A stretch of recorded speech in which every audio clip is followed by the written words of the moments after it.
This is the 2024 GMC Acadia AT4. Is this the most versatile trim level? Hey everybody, it's Tom from Vehicle Visionary. I hope you're having a great day. Today I borrowed this Acadia from my friends at Mike Morgan Buick GMC in Shreveport, Louisiana. We're going to go over the ins and the outs and the details of this Acadia that's obviously fully redesigned for 2024. A lot of changes to talk about and some very interesting features on the interior as well. This model has just about everything you could possibly want. So we're going to take a deep dive in. The exterior color is White Frost Tri-Coat, and the interior is called Coratec Forest Storm. Very interesting name. You'll find the AT4 logo stitched into the headrests here, as you saw earlier in the video, only on the front seats. I personally think that it should be on the headrest of all of the seats on all three rows, but it's not. Just one of those things. LED lighting here on the front end with your headlights. You're going to have your daytime running lights and your fog lights down there. You're going to have your red recovery hooks and the AT4 logo. And you'll notice that here on the front end, in fact, throughout the entire design of the exterior, it's going to be a lot more squared off than it was in the past. You can still tell that it's an Acadia, but it has that more consistent look on the front end with the headlight design and the grille that matches what you're going to find with the GMC Sierras. This model will come all-wheel drive and have an inch of additional ground clearance compared to other trim levels, and our tire and wheel size, 265 on the width, a 65 series sidewall wrapped around the 18-inch wheels. AT4 logo on the doors right there, as you can see, and plenty going on here with your side view mirrors. Turn signal indicators are built in. They're power adjustable, they're heated, and you have your blind spot monitoring built in as well. There is a lot going on there. We can almost do a full review just on the mirrors themselves. There's your remote. You're going to have remote start. You can open and close your power tailgate right there, lock and unlock, and if you panic, there's your button for when you do. Hopefully you don't have to do that. And something that I like here is the fact that you have passive entry on the body color door handles, not only here on the front doors, but also on the rear. That has a lot of advantages because you can lock and unlock all four doors from the front or the rear doors. And for additional cargo capacity, you have the roof rails up there, and that allows you to add the crossbars, and then you can, well, put whatever or whoever. If Aunt Edna's being a pain, you can stick her up there, or anybody else for that matter. You'll also have your rear roof spoiler here with the exposed rear window wiper. Personally, not really a big deal in my personal opinion. And a consistent look here as far as the overall design with the trim that works its way into the housing right here for the tail lights that looks very similar to what we have on the front end. Your AT4 logo, and personally for me, I like the way it looks back here because you have your quad tip exhaust, two on each side. It's better than having just two on one side. Speaking of exhaust, what is being exhausted? Let's open the hood and we'll find out. For 2024 and for the next few years, this is your only engine option. It's a 2.5 liter turbocharged four-cylinder, but it makes 328 horsepower and 326 pounds-feet of torque. It's mated to an 8-speed automatic transmission. I know a lot of people are going to say, give me back that 6-cylinder. You know, that would be a good thing, but unfortunately, that's not the case right now. But the biggest concern I know a lot of people have is going to be reliability. This isn't meant to be a race car, so if you don't drive it like a race car, you drive it like it's meant to be driven, it should last you. Just take care of it, get your oil changes, all that good stuff, and it shouldn't be a problem. How about the MPGs? 19 city, 24 highway, 21 combined, 4.8 gallons of gas per every 100 miles driven. And with this being the AT4 trim level, you're going to find some additions here that you won't find on other trim levels, such as a higher front end approach design and the underbody skid plates. You'll also find the wheel opening molding lights, and we've seen the AT4 logos in addition to the red recovery hooks that we showed you on the front end. You'll have hill descent control and hill start assist. Also, over 15 active safety and driving assist features, and I did say 15, not 50. And let's talk versatility. You can tow up to 5,000 pounds with this particular model. And you do have the power tailgate back here. When it comes to your cargo capacity, which I've gone ahead and maximized that because everybody likes to see it that way, so I try and oblige, 23 up to 97.5 cubic feet of cargo space. And obviously that's going to depend on how you set things up. If you lay your seats flat on just the rear seat area, or both the middle and rear seat areas. We also have some space underneath the floor, and when you take these off right here on each side, you just unscrew those. There's two on each side. You can actually lift this area up. There's a spare tire underneath. That's always good news. Plus you have your additional cargo space underneath the floor. And I like the fact that this area stays up by itself. You'll notice it's not hooked to anything. It's just meant to stay that way. So it makes it a lot easier to gain access to your spare tire. In fact, you can see exactly how to do that via the diagram. The instructions right there. And we also have a panoramic sunroof. That front portion will open. There is, thankfully, for a day like today when it's extremely hot out here in Northwest Louisiana, a power shade that can be drawn forward to minimize the sunlight and the heat coming into the interior. And a real quick tutorial for those who may want to know on lowering and putting these seats back in place. Now, here's what you're going to do. You're just going to pull with the strap right there. You're going to notice that the headrest will fold forward. This is a little hard to do one-handed, so I'm going to have to kind of MacGyver my way through it a little bit. But doing it with two hands makes it a lot easier. Now, it's easy to put it back in place one-handed because all I have to do is pull back like that. And there we go. And let's start taking a look into what your passengers are going to find in the second and third rows. Now here with the doors, I like the large size here. There's a lot of real estate for the armrest. Might be able to stand to be a little bit wider maybe, but the length itself is plentiful. And I like the fact that it's flat. That's always useful. Large door bins down here can fit quite a bit in there. Now one thing I want to show is the fact that you have the ability to move these seats back and forth on their tracks to make it easier to have leg space for your third row passengers. To gain access to the third row, we grab that handle, pull that up, makes it super easy. Let's see if I can do this without too much trouble. There we go, and we'll get the seat back in place. Now this seat is all the way back. I don't have a ton of leg space with the seat being here, but you know what? I could survive for a while, maybe on a short trip around town or something along those lines. Plenty of head space. I'm sitting straight up at 5'10", not too bad.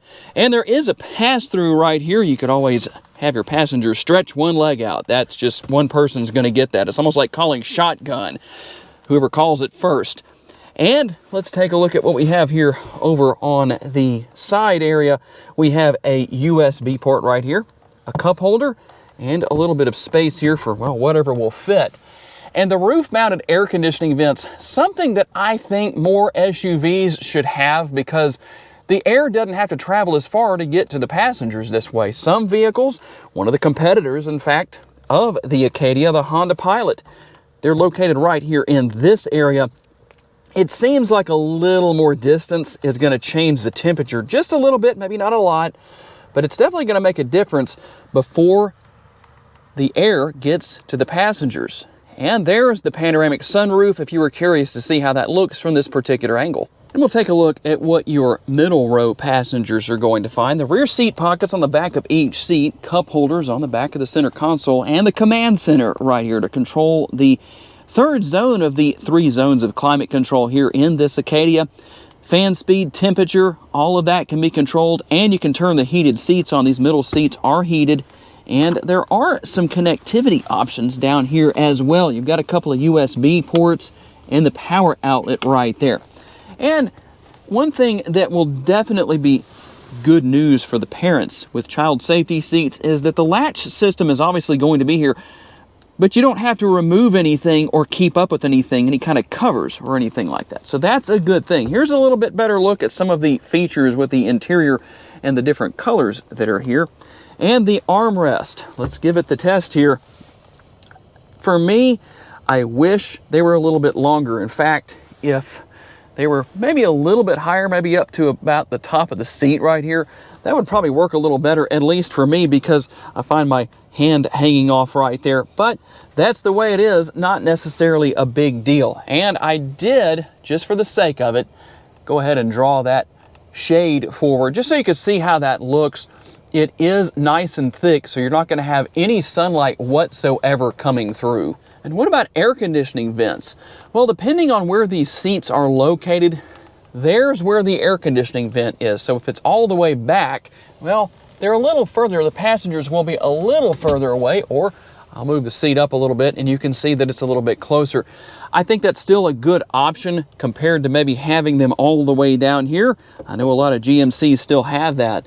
But the main area of attraction is definitely going to be the driver's seat. Let's hop up there and talk about what you'll find. And a question to be answered, obviously. What is the sticker price? If you see somebody in the comment section who asks what the sticker price is, tell them to watch the whole video, because you know that it's $58,530. Let's see what else you get for the price. With the front doors, we're going to have plenty of space, another nice large armrest, and space within the large door bins down there. You can control the power tailgate right there, and all of your typical controls for powering your power windows, adjusting your power windows, or I should say power mirrors, and your windows right here. Let's get that area correct. And you can see what we have right here as well. Here is where your power parking brake is. If you're looking for your driving modes, they're right there. You can also go right here and turn on or off the auto stop start feature if that's something you're interested in. The steering wheel is tilt and telescopically adjustable. And just to show you a little bit of what happens on the screens right here, you've got the screen right here as far as the animation goes. And you'll also find the design here that comes in on both screens as well. I hope you can see what's going on with that, especially right here on the infotainment screen. I'm going to go ahead and start the vehicle. But there's a lot going on here. A very nice high-end setup here. And you can get literally everything you want. You can have Super Cruise. This model has Super Cruise. So that is an available feature, and something that you might wonder about: when you have Super Cruise, can you still have the heated steering wheel? Yes, you can. There is the button for that on your steering wheel mounted controls. That works. I wish we had a ventilated steering wheel. You can see, let's see if I can give you a look here. It is 9:13 in the morning and you can see that it's 82 degrees already. It's warm. This is Northwest Louisiana. It happens. But it would be so nice to have a ventilated steering wheel option. I've still never seen that on any vehicles just yet, but who knows? Maybe we'll see that in the future. I don't know. Now you can go through and make changes to the screen, see a lot of different information, different things you can do here depending on what you want to do. And I'm just doing that right here on the right-hand side of the steering wheel with the steering wheel mounted controls. The hunt and peck method will take care of all of that for you. It's very easy to deal with, very easy to figure out. You have your paddle shifters located on the back of the steering wheel to work your way back and forth through that 8-speed automatic transmission if you want to. And you still have your volume controls here on the right-hand side and the control on the left-hand side back there in that same area for adjusting what you're listening to. And something I wish more automakers would do, which is take advantage of the space right here where the pass-through is, underneath the center console or within that area of the center console. That is really nice. And I showed you how to change your driving modes earlier in the video. Let's see what those driving modes are. We're going to have off-road, we'll have terrain, and hopefully you can see this. There's a little bit of a glare here. I'll see what I can do to help you out with that. And from terrain, we go to tow haul mode, normal, sport, and off-road, and then we're back to terrain right there. Also going to have the rear view camera mirror. That has a lot of advantages when you have a full load of passengers. But when you're used to it, I find that it's a lot easier to see with it. You can make adjustments right here as far as the brightness and the height and all that, as far as that goes, depending on how you want to set things up. So that makes it a lot easier. Also, your upper console is going to be here. You can see your controls and your switches right there.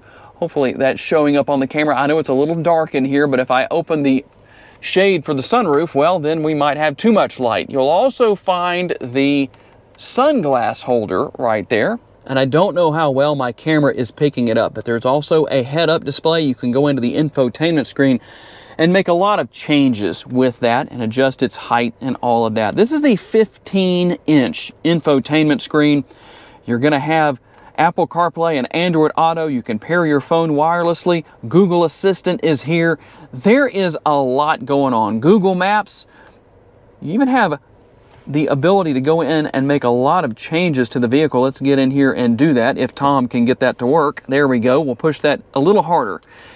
And you can see everything here. I'll just run through some of the features and functionality here. I'm not going to show everything, but you can see what all is there. But the main area that I want to focus on is vehicle right here. You can see you have teen driver mode, rear seat reminder, buckle to drive.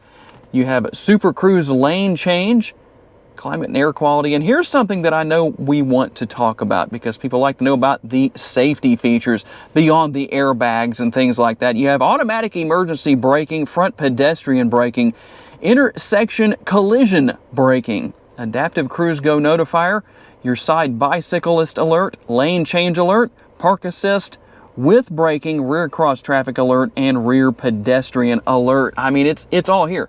Literally everything you could need. Now, here's something else that might be of interest. We also have ambient lighting here in this model and quite a few different options as far as that goes. I'm going to try and get into a little bit darker atmosphere and hopefully be able to show you how this looks. And you can adjust the brightness depending on what you want. I like to keep that maximized right there.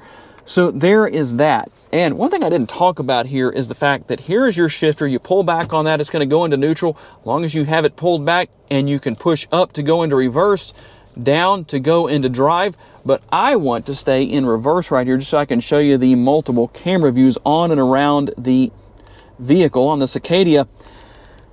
There is our front view camera. We also have our rear view camera, your overhead 360-degree view right there. And then we can see a little bit of a different angle with the overhead view, your side view mirrors. And you'll notice that you have a couple of dots right here. When you have those two dots, that means you have more than one view. So pretty easy to deal with, pretty easy to figure out. You also have your trajectory lines there. And depending on what you want to see, well, you can actually bring up a larger version of the front view camera right there. If you want to, you can also have your trajectory lines on or off, whatever you want to do. Very easy to deal with. This system might look complicated because of its size, but it's not. Super easy to deal with, super easy to learn. And if you want to deal with your headlights, here's where you do it. You can go to auto. You can see right there what happens. You can turn them on, turn on your fog lights, your headlights, all of that. You can go to auto and leave that as it is where that is concerned. So it just depends on what it is you want to do and what you want to see. And how about controls and safety? Here is where your head-up display is. Now, all I did was select right here. That brings up the head-up display information, and you can see how you adjust that. So if you're wondering where is that, well, now you know. You can even turn that off if you want to, depending on what you want. But you can see what else is here. You can have auto park assist, front fog lights. You can turn those on and leave them on if you want to. Your hill descent control. Like I said, the hunt and peck method will do wonders for you just to figure out what's here by looking around. We have our nice large knob here for controlling the radio, the volume, and everything for air conditioning. I do like the fact that you still have physical controls. That's a good thing. You also have your heated and ventilated seats. So you can see right here that I have the ventilated seats on. That's how you're going to turn those on and off. Power seats for the driver and the passenger, by the way, and lumbar support. So if you're wondering about that, yes, it is here. USB connectivity right there, a little bit of storage, and your wireless charging pad. You'll also find your cup holders and the nice large lid for the center console that doubles as an armrest. When you get inside here, this tray is removable, so you don't have to worry about that being an issue, and there is a lot of space within.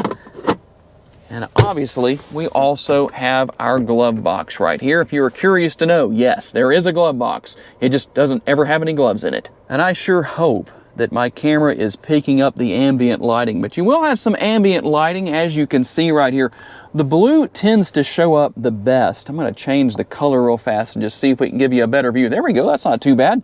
A couple of different colors to look at, but you can see what you have with this ambient lighting. That green doesn't seem to show up quite as well as the blue does.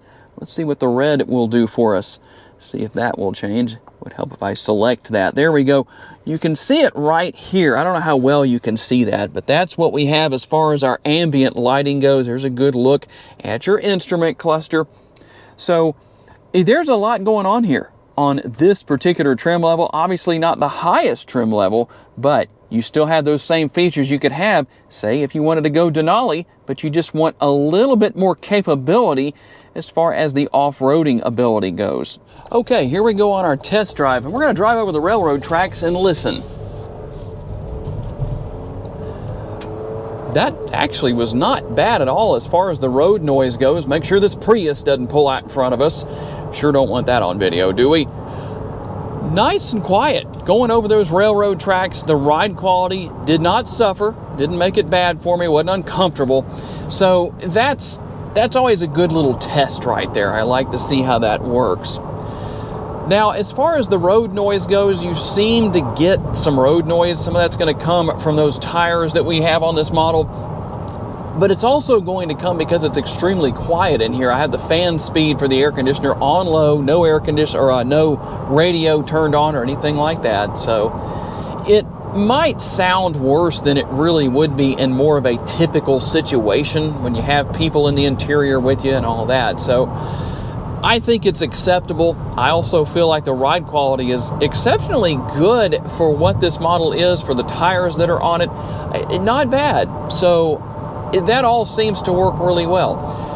And while I know a lot of people, as I mentioned earlier in the video, are going to have negative things to say about that four-cylinder engine as far as its reliability goes, and people are most likely just guessing when they say that because they haven't really driven one and owned one. So I've noticed that I haven't seen any in service at the dealership yet, so I don't know. It doesn't seem to be an issue as far as I'm concerned. And like I said earlier, as long as you're not going around pushing it harder than it's meant to be pushed and driving it in ways that it wasn't meant to be, it really shouldn't be a problem. So that's what I think. The key to any turbocharged engine obviously is going to be regular oil changes, because the same oil that lubricates your engine is also used to keep the turbocharger lubricated. So you do want to make sure that you keep that taken care of, and as long as you do that, you really shouldn't have any problems and should get a lot of life out of your Acadia.